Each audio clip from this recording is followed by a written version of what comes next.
Good afternoon, everybody. This is Carolyn Jacobs with WGBH Education, and thank you for sharing part of your afternoon with us. This is a fast and furious presentation, PBS LearningMedia Jumpstart, especially for grades 3 to 5.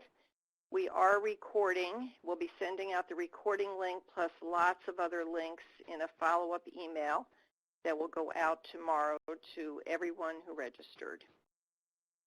We'd like you to use the chat box to comment or greet your colleagues, and the Q&A box right under the slide.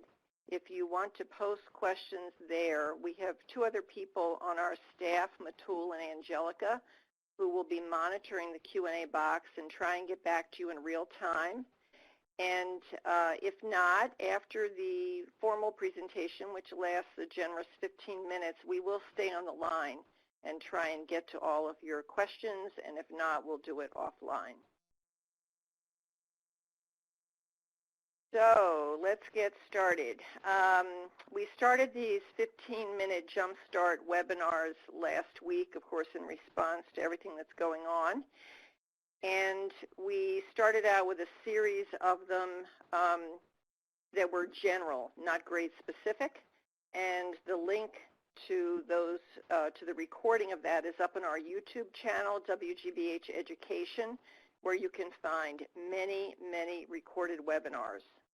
So that's one place for you to go for recordings. And this recording of this webinar will also live there. PBS LearningMedia, as some of you may be aware already, is a free library of digital resources, thousands of them, for K-12 across the curriculum. It is a co-production of WGBH and PBS. WGBH, of course, is Boston's PBS station, and many of you are from Massachusetts, so I'm sure you're very familiar with WGBH and the work that we do. WGBH is one of hundreds of stations around the country, public media stations that belong to the Association of PBS. We are the oldest, largest, and we produce the most programming that is distributed around the country on public media stations.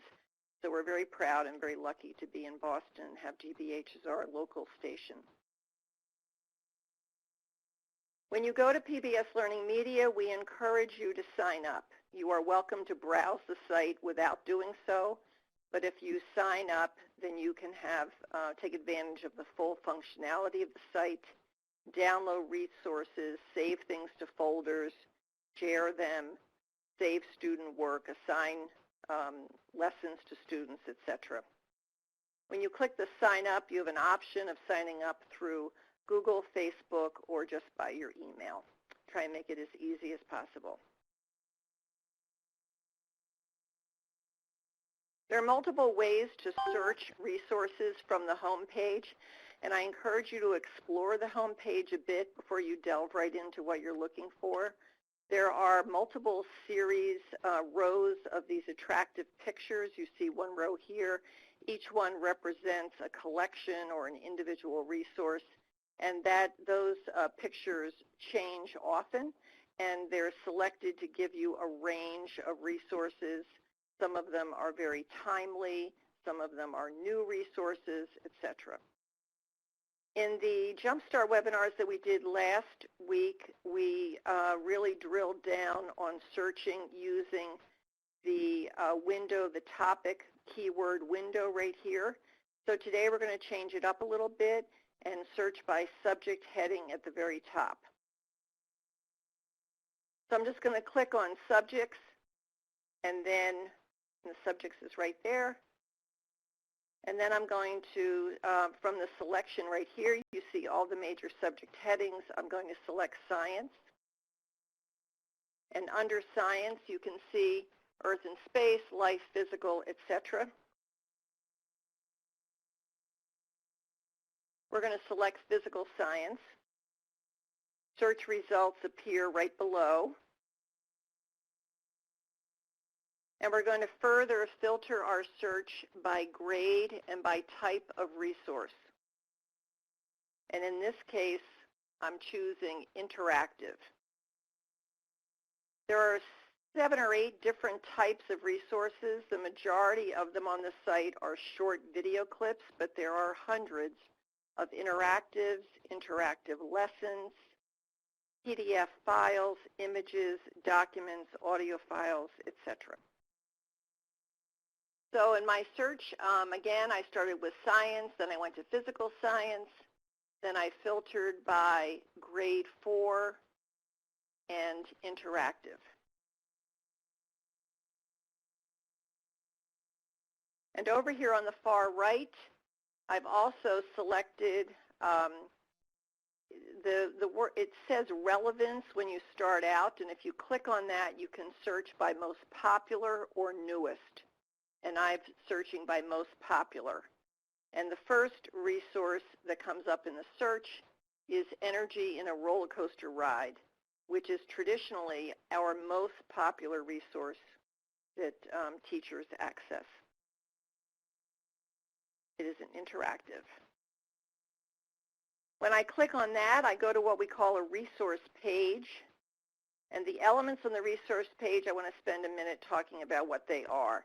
Note number 1, on the left-hand side at the top, you have the Google Classroom icon. We are fully integrated with Google Classroom, also integrated with Schoology and Clever.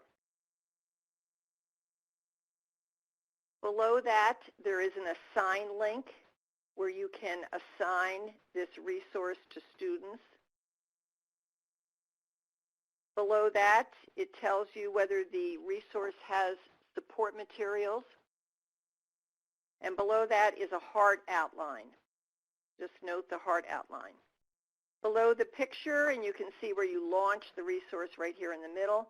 Below, there is a brief description, a link to support materials, standards, and over here on the far right-hand side, related resources to help you build out a more robust lesson than just using one resource.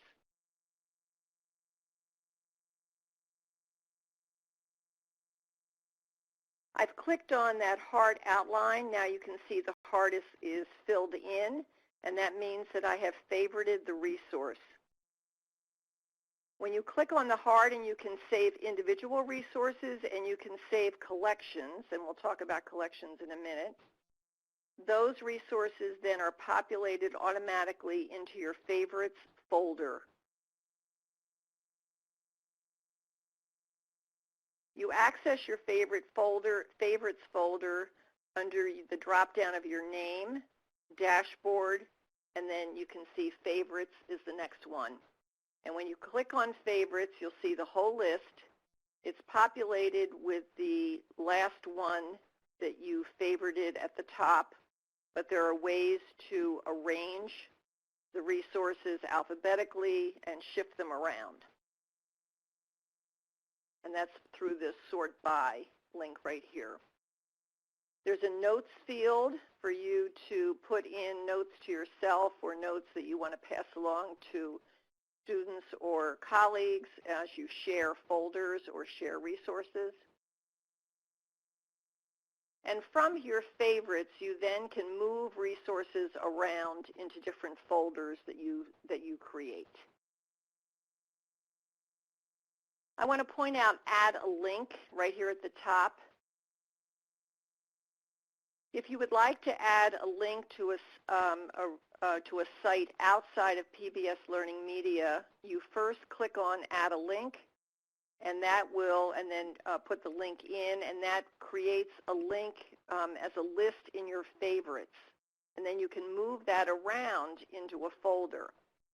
So for example, in our example here of physical science and kinetic energy using the roller coaster ride as the interactive, you might have a whole grouping of physical science resources, but you also want to refer people to a NASA site or a Smithsonian site or the Museum of Science site.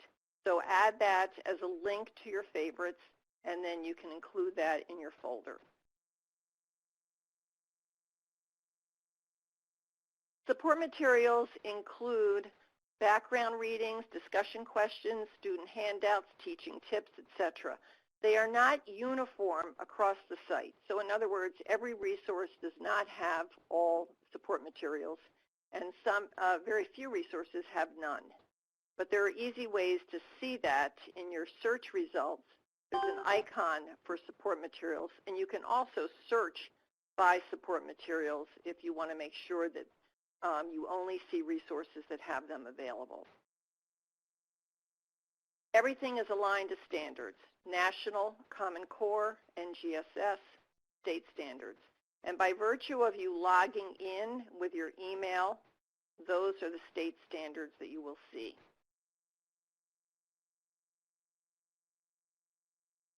I want to just pause for a second and give people a chance who maybe have missed the beginning. I'm Carolyn Jacobs with the WGBH Education Department.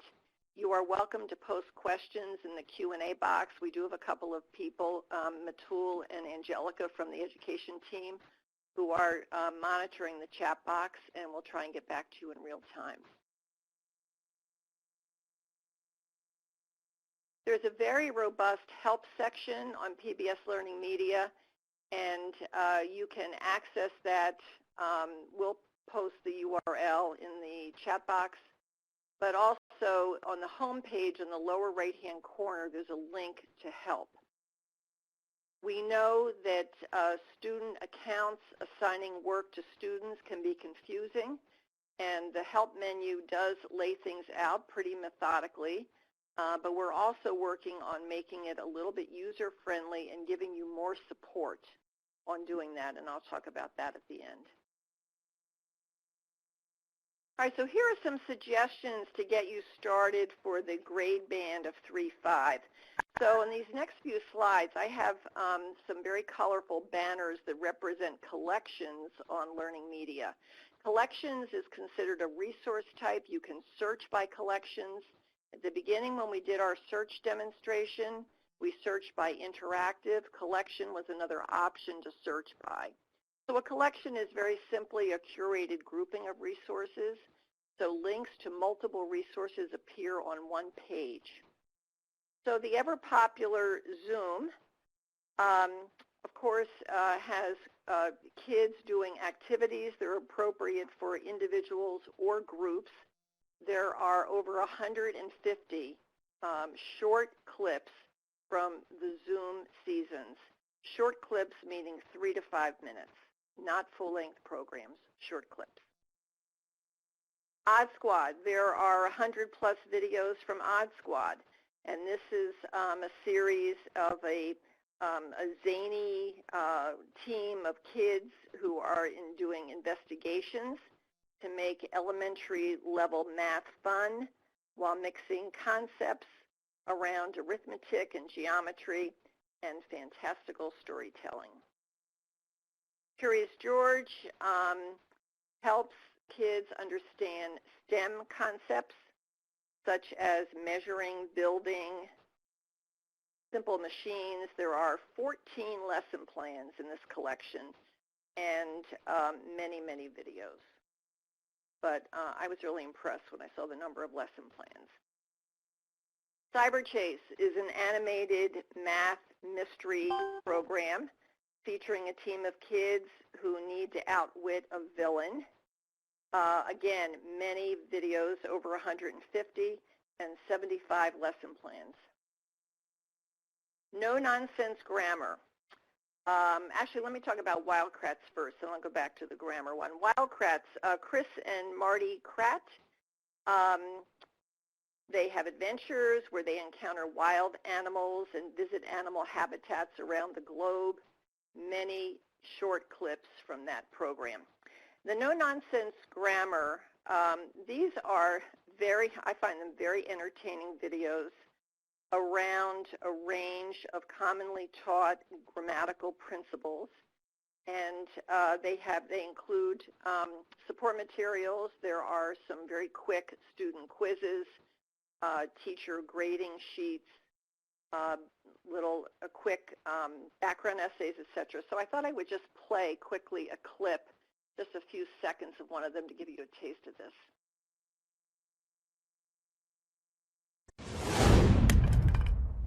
Casey turned in his extra credit homework, which was a picture of his great aunt, 6-year-old sisters, and a man-eating tiger.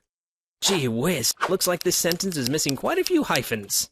So Casey's homework seems even weirder than it already sounds. First of all, what is extra credit homework? Is Casey turning in additional homework for his credit class? And what makes Casey's aunt so great? Does he really have 6 sisters who are only 1 year old? And is a man really eating a tiger? Without hyphens, we can completely lose the meanings of many compound words. See what happens when we add them in. Casey turned in his extra credit homework, which was a picture of his great aunt, 6-year-old sisters, and a man-eating tiger. That makes much more sense, I think.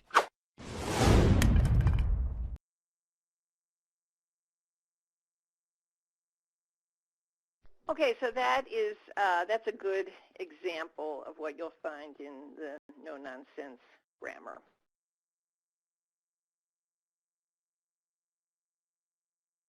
Some other collections for grades 3-5.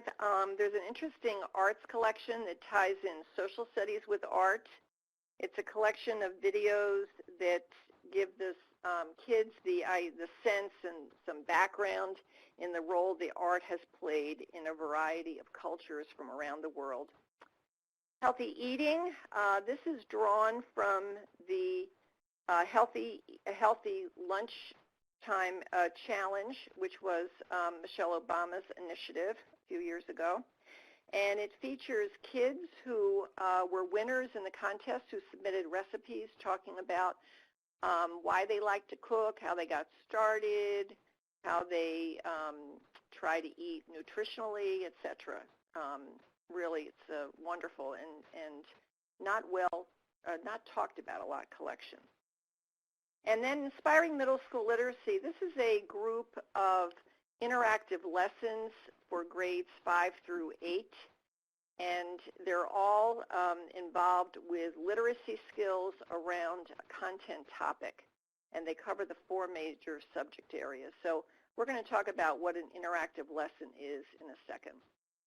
And the last collection I wanted to mention quickly is Bringing the Universe to America's Classrooms, which is an Earth and Space Science resource collection on PBS LearningMedia. This is a production of WGBH in collaboration with NASA.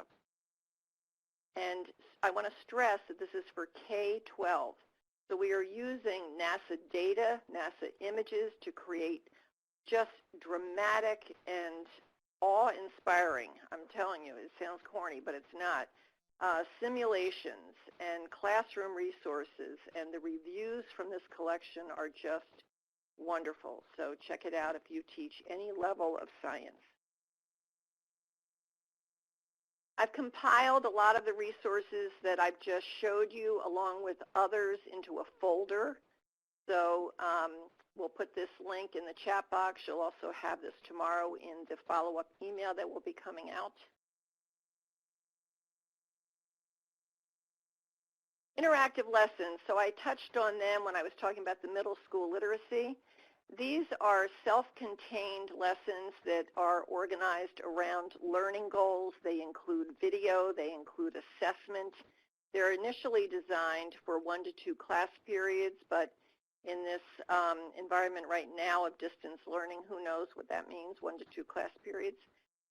But the interactive lessons we feel are really very appropriate for what's going on now. And we're going to have a webinar next week specifically on interactive lessons. A good way to get started is to look at the teacher tutorial.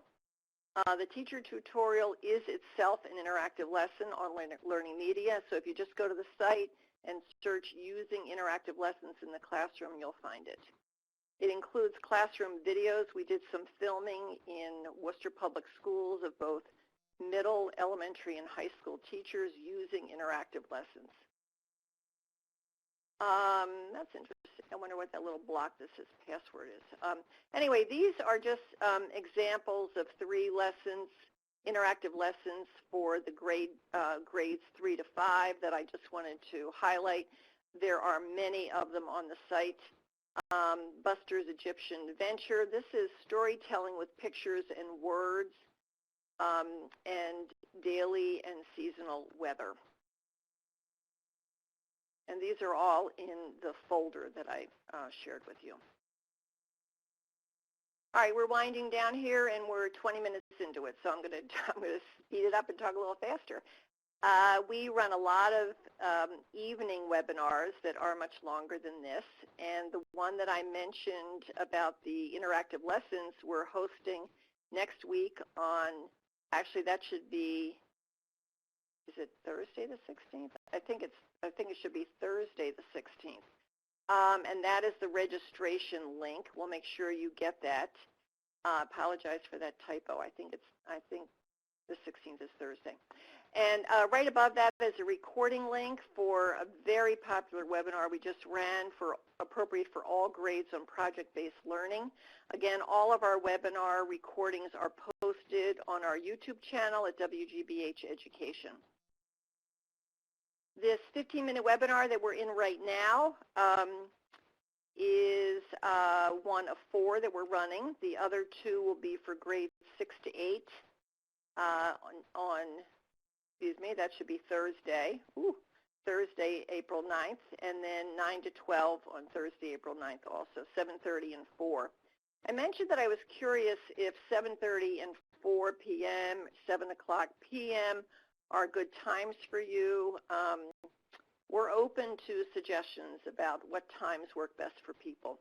And so the recording, the registration link right there will lead you to the registration for the next 2 webinars. Obviously not this one's over, but the 6-8 and 9-12 on Thursday.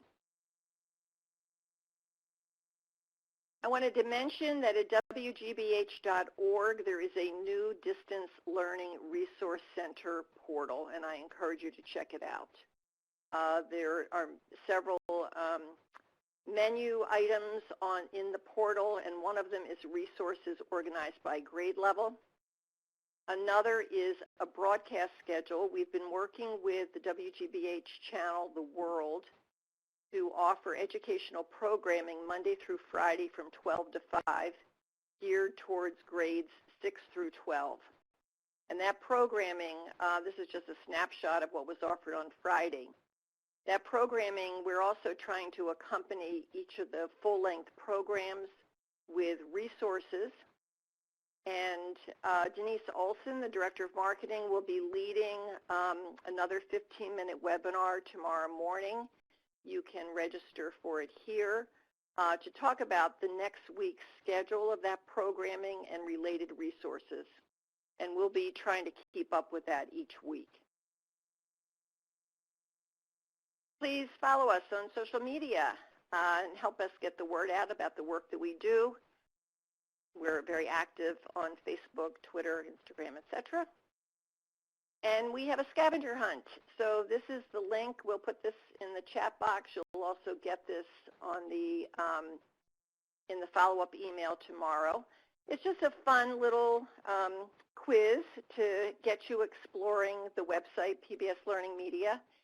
And we'll close it out this Friday evening and randomly select 4 winners from all of those, all of the correct answers, and award you an Amazon gift card. We did this last week. We had about 70 or 80 submit. Of those 70 or 80, maybe a good half had all the correct answers, and we awarded the gift cards. And we love doing that, so please join us in the scavenger hunt. All right, thank you very, very much. You're welcome to email me at carolyn_jacobs@wgbh.org. I'm going to look at the Q&A box. I think that,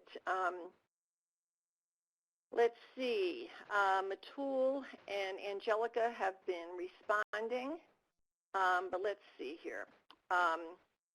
I'm just going to keep the line open for another few minutes and try and respond to your questions. And if we're not able to get to you now, we certainly will try to do it one-on-one. And thank you. Thank you to all of you for joining us.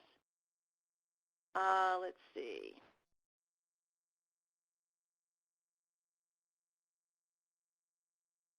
All right, Carrie, your question about account access for an entire class, we have to research that. I believe that it has to be individual. I don't think you can have an account for an entire class.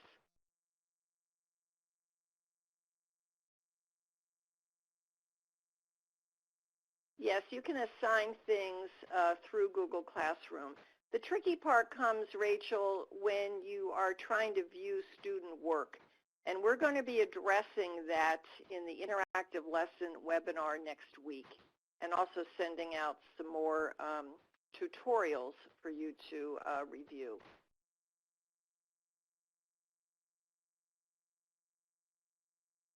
No, students do not have to have an email for an account because of student privacy. So there's another process for students to create a password and a login.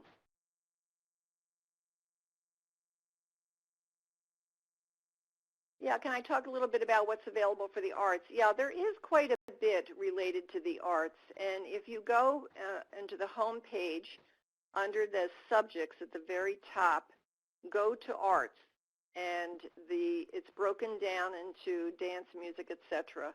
and explore. And then if you have questions, let me know.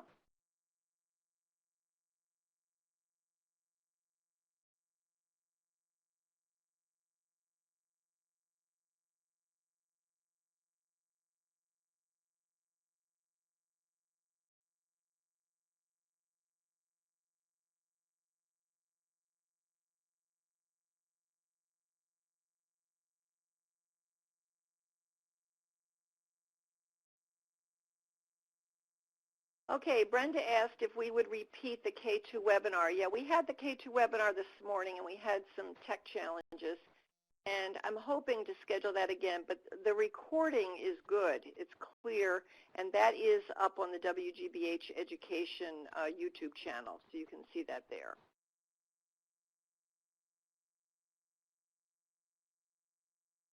All right, James is asking for the scavenger hunt link. Matul or Angelica, can you post that in the chat box, please? I put that in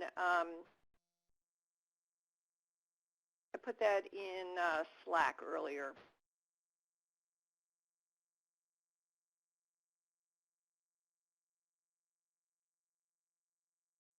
Yeah, Robin, we will be sending an email out tomorrow with the recording link and the link to the folder of saved resources to get you started for grades 3-5, along with the slides and quite a few other links.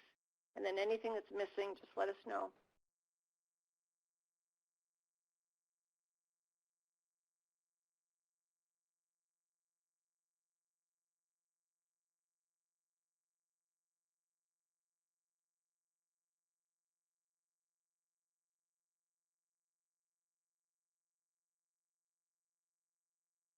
Okay, I'm going to wind down.